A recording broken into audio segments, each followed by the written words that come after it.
হলো আজ প্রলয় খেলা।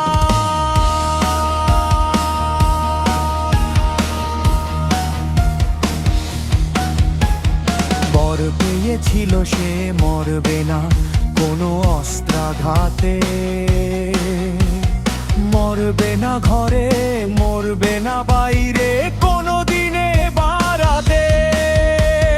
রহুমার সেই বর আজ হলো তার, তুচ্ছ হলো সব মায়া, চিরল মোহের জ্বালা। প্রহ্লাদেরই ডাকে তিনি দিলেন সারা, সিংহের গর্জনে আজ ব্রহ্মাণ্ড দিশে হারা।